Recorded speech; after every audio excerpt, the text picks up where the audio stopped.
Assalamualaikum warahmatullahi wabarakatuh. Waalaikumsalam warahmatullahi wabarakatuh.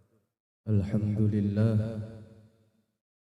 alladzi la ya'lamu ma huwa illa huwa wa la yaghfiru dzunuba illa huwa wa la yasturul uyuba illa huwa wa la ilaha illa huwa kaifa huwa wa huwa kama huwa. Wassalatu wassalamu ala sayyidil wujud Sayyidina wa habibina wa syafi'ina wa maulana Muhammadinil mahbub wa ala alihi wa ashabihi atibba'il qulub. Qalu subhanaka la ilma lana illa ma 'allamtana innaka antal alimul hakim. Rabbis rahli sadri wa yassir li amri wahlul 'uqdatam min lisani yafqahu qawli. Birahmatika ya arhamar rahimin wa la hawla wa la quwwata illa billahil aliyyil azim. Amma ba'da. Hadratul muhtaramin, para masyayikh, para kiai, para asatidzah, sesepuh bini sepuh, hadirin hadirat, ikhwanina wa akhwatina sedaya ingkang rawuh ing dalem majelis ingkang mulya dalu menika. Alhamdulillah wa syukrulillah, dalu menika kula lan panjenengan sedaya pinaringan nikmat saking ngersanipun Allah Subhanahu wa taala, saged lenggah sesarengan, kumpul sesarengan, tawajjuh munajat dhateng ngersanipun Allah Subhanahu wa taala kanthi waosan sholawat ugi salam dhateng Rasulillah sallallahu alaihi wa alihi wa sahbihi wasallam.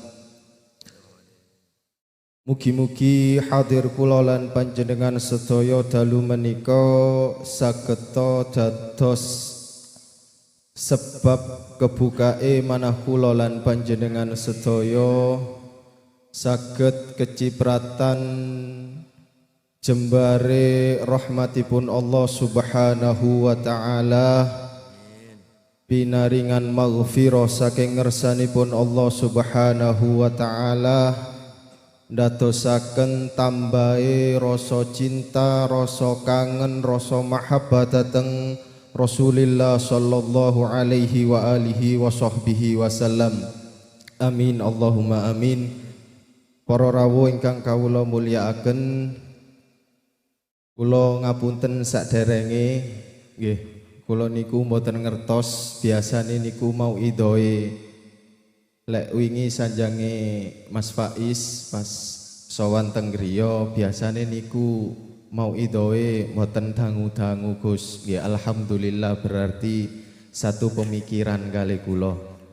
Lek suwe-suwe ngen jenengan ngantuk kula pegel. Soale terus Mas Faiz diluk mawon Gus. Oh nggih alhamdulillah. Wedine ngen lek kesuwen malah kenek ces kula. Amplope dipotong. Nggih kula mboten ngertos biasae mau idoe niku serius napa guyon napa yok napa. Lek serius engken dikira kula khutbah, lek guyonan dikira ngelodruk. Makane cuma alhamdulillah kula remen acara dalu menika, acarae khusyuk, saged khidmah, saged dinikmati, saged dirasakno, bener-bener boten cuma sekedar maos sholawat salam datang Rasulullah, tapi bagaimana kita bisa merasakan bacaan sholawat tersebut diiringi rasa rindu, rasa cinta yang tersisa di hati kita kepada Rasulullah sallallahu alaihi wasallam. Nggih, harapan kula mugi-mugi majelis kados dalu menika saged langgeng saanak petung turun hatta ila yaumil qiyamah. Amin Allahumma amin. Nggih. Kula baleni malih biasae mau idoe niku serius napa guyon Mas Faiz? Bebas. Oh bebas. Sing penting mboten dangu-dangu nggih. Nggih. Wau acara kula rawuh pas tahlil nggih. Tahlil terus acara dibuka ganti burdah awal terus dilanjut simtud duror. Dan burdah itu adalah bait-bait ungkapan rasa cinta, sanjungan syair kepada Rasulullah, orang yang gila cinta kepada Rasulullah. Dan di antara bait-bait syair-syair burdah yang paling mengenah, yang paling saya sukai itu ada bait in ati dzamban fama ahdi bimuntakidi minan nabiyyi wala habli bimunsorimi. Jadi sebanyak apapun dosa yang kita lakukan, sebanyak apapun kita terjerumus di dalam dosa yang kita bawa, maka itu tidak menjadi sebab terputusnya hubungan kita dengan Rasulullah Shallallahu Alaihi Wasallam. Itu bukan menjadi penghalang untuk kita tetap cinta kepada Rasulullah Shallallahu Alaihi Wasallam. Karena cinta kepada Rasulullah itu tanpa syarat. Jadi Rasulullah itu sosok yang boleh dicintai oleh siapapun. Jadi jenengan gak harus menjadi alim dulu baru boleh cinta kepada Rasulullah. Gak kudu harus jadi orang yang ahli ibadah, orang yang suci dulu baru boleh cinta kepada Rasulullah, enggak. Tapi sebanyak apapun kesalahan dan dosa kita, itu bukan menjadi penghalang untuk kita tetap cinta dan menyuarakan rasa cinta dan rindu kita kepada Rasulullah Sallallahu Alaihi Wasallam. Dan dawuhipun Rasulullah Sallallahu Alaihi Wasallam, syafaati li ahlil kabair min ummati. Justru Rasulullah memberi kabar gembira kepada kita.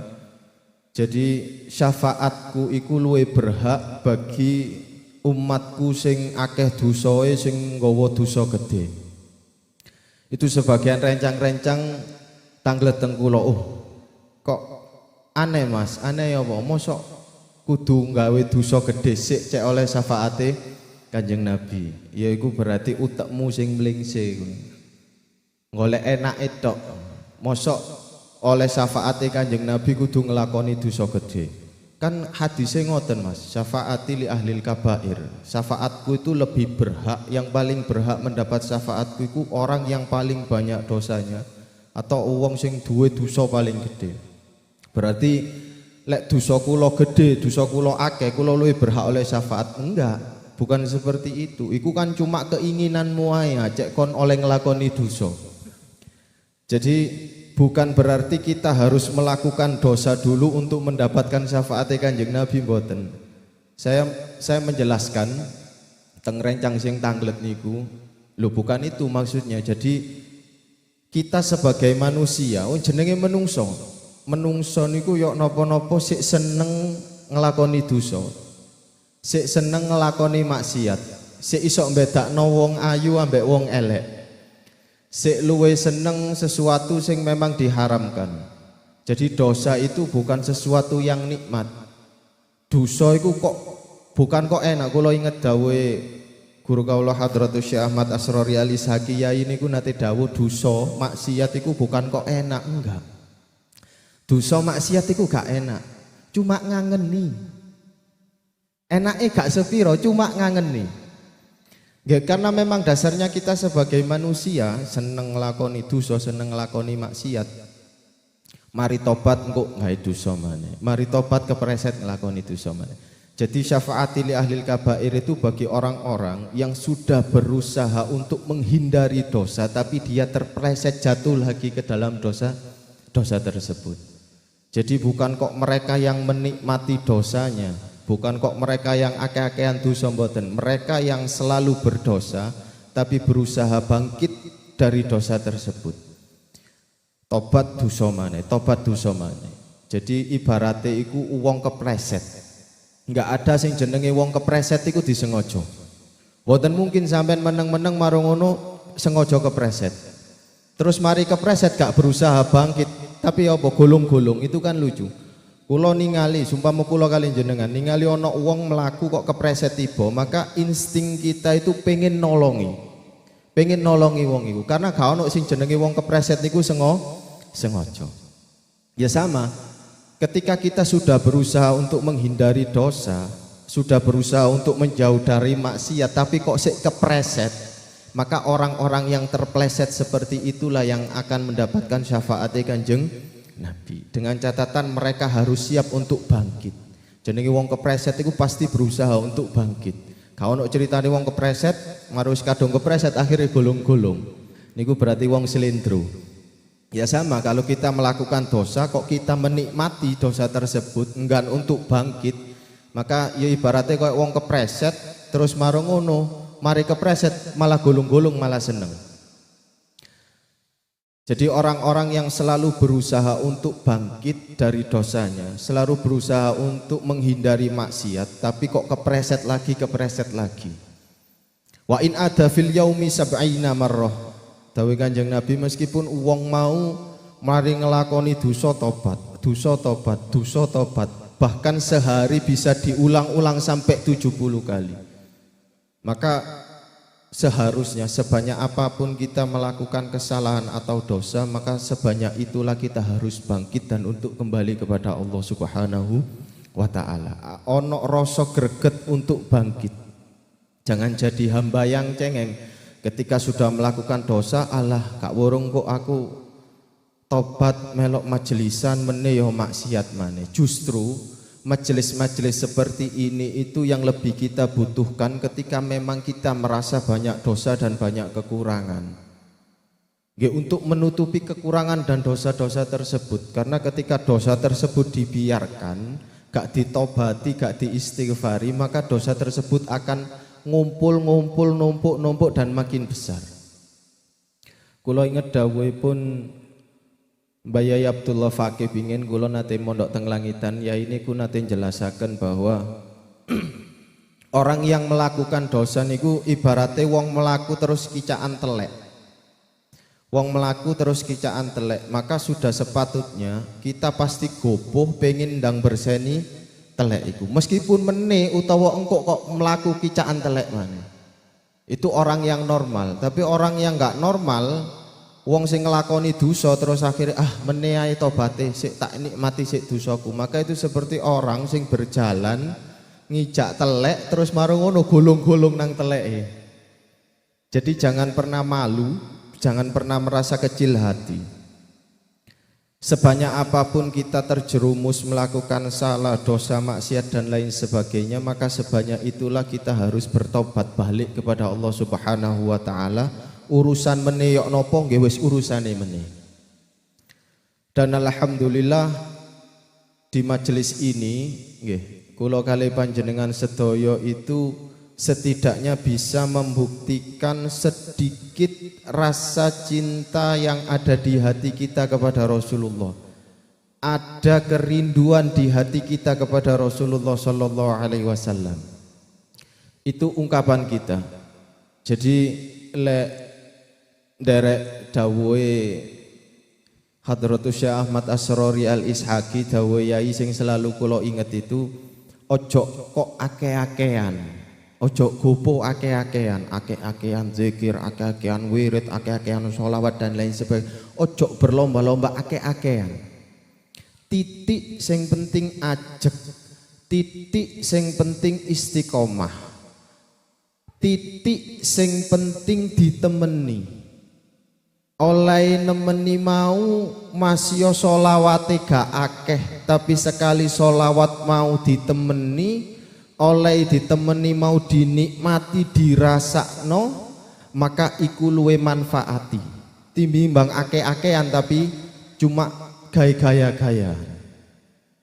Jadi saya paling setuju ketika ada sholawat atau majelis sholawat yang di dalamnya itu benar-benar kita bisa menikmati sholawat itu, benar-benar mengungkapkan kerinduan kita, mengungkapkan rasa cinta kita kepada Rasulullah Shallallahu Alaihi Wasallam. Karena nggih ngapunten di akhir zaman ini wis goyangane gak karu-karuan. Kula kalian jenengan di luar majelis ini mungkin lebih sering lali kepada Rasulullah. Tapi setidaknya ketika kita hadir di majelis ini, ingatan kita, hati kita, rasa kita, rindu kita, cinta kita itu kepada Rasulullah datang lagi. Maka pelihara rasa itu jangan sampai lepas. Pelihara rasa itu jangan sampai lepas. Sebagai ada sebuah cerita yang unik menurut saya. Kalau tidak salah itu di kitab Hadaikul Aulia. Ada sebuah kisah di sebuah pondok pesantren. Kalau gambarno lebih gampangi. Ada sebuah pondok pesantren. Suatu ketika pondok pesantren tersebut suatu hari didatangi oleh syabun musfirul launi hafiyal qadam. Ono arek enom melbu pondok, wajahnya kusem kumel, terus gak sandalan, penampilannya sangat tidak menarik, melbeteng pondok. Terus si pemuda tersebut wudu, setelah wudu beliau sholat, setelah sholat senden nang cagak moco sholawat, senden nang cagak ambek moco sholawat, sampai akhirnya masuk waktu maghrib. Ketika waktu maghrib masuk, beliau ikut sholat. Nah si kiainya itu ngawasi, arek iki kok koyo aneh iki sopo.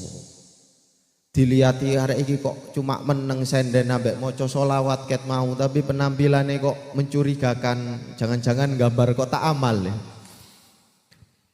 Kemudian setelah Isya datang Rusulul Khalifah, utusannya presiden lah.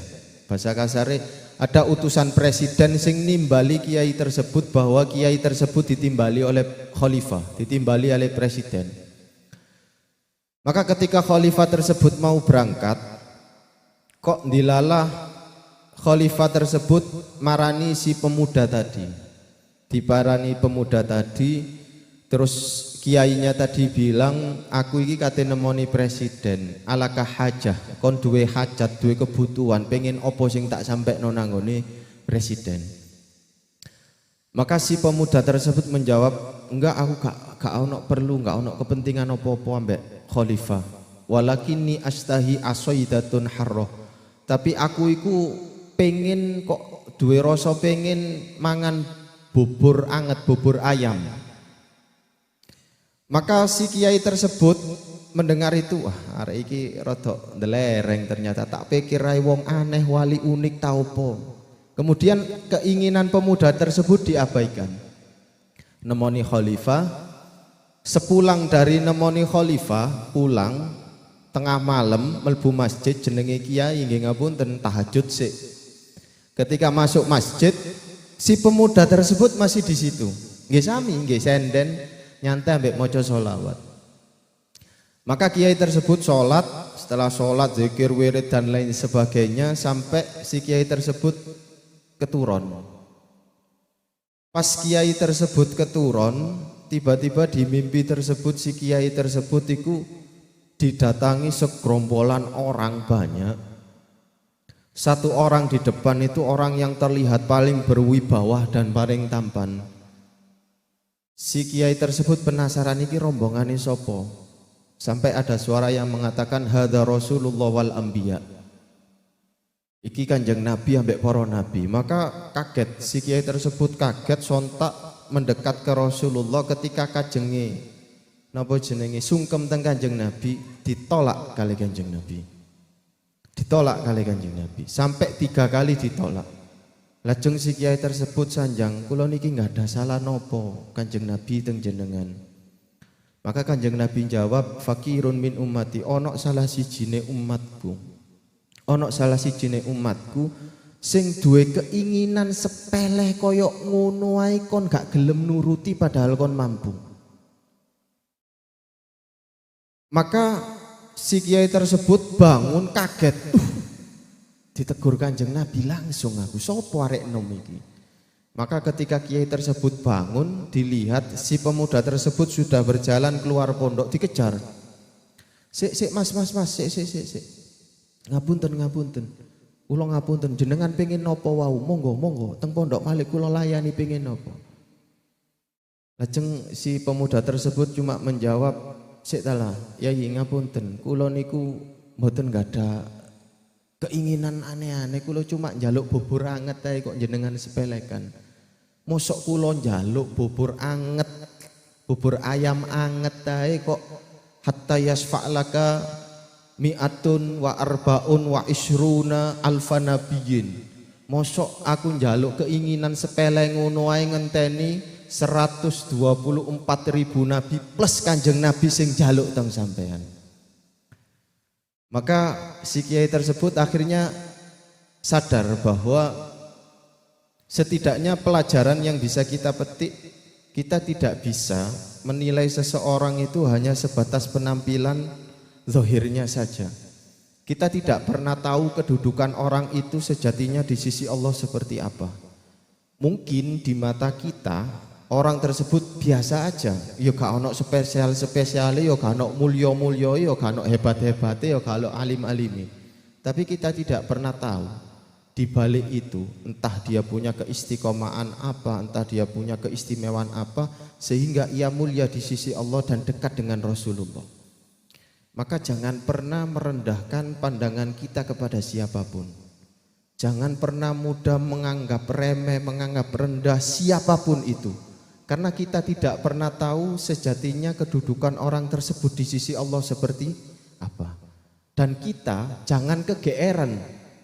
Mentang-mentang selalu melok rutinan, mentang-mentang selalu maca sholawat dan lain sebagainya, kita kegeeran seolah-olah kita yang paling dekat dengan Rasulullah. Karena kita tidak pernah tahu sejatinya kedudukan kita di sisi Rasulullah seperti apa, di sisi Allah seperti apa. Maka udah, nggak usah terlalu sibuk ngurusi orang lain. Jangan pernah merendahkan pandangan kita, menganggap hina, menganggap rendah terhadap siapapun itu. Karena kita tidak pernah tahu kedudukan dia sejatinya di sisi Allah seperti apa. Maka selalu husnudon kepada siapapun. Sama Rasulullah kan kita tahu.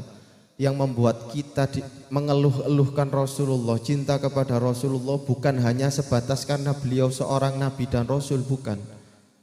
Ketika kita semakin kenal, semakin sering membaca riwayat-riwayat perjalanan hidup Rasulullah, maka sejatinya kita akan mencintai beliau itu bukan hanya karena beliau sebagai nabi dan rasul kita, tapi memang Rasulullah itu orang yang layak dicintai dari akhlaknya, tingkahnya dan lain sebagainya. Maka setidaknya kalau kita belum mampu untuk meniru akhlak Rasulullah, jangan niru akhlaknya Abu Jahal lah, bahasa kasare ngoten. Lek gak iso niru akhlaknya Rasulullah, minimal ojo niru akhlaknya Abu Jahal. Masih ke Abu Jahal, Abu Lahab, ya ojo lah. Pokoknya jangan bertolak belakang lah. Dan itu sebagai pengingat pegangan kita. Dan mudah-mudahan kula kali panjenengan sedaya saged dibuka manahipun, dijogo rasa cinta, mahabbah dan rindu kita kepada Rasulullah meskipun kita masih sering melakukan dosa. Mugi-mugi sebab hadir kula teng majelis dalu menika, hadir panjenengan sedaya, istiqomah panjenengan sedaya ing dalem majelis menika, Allah jagi rasa cinta, rasa mahabbah, rasa rindu kita kepada Rasulullah sallallahu alaihi wasallam meskipun masih banyak dosa maksiat yang sering kita lakukan. Nggih.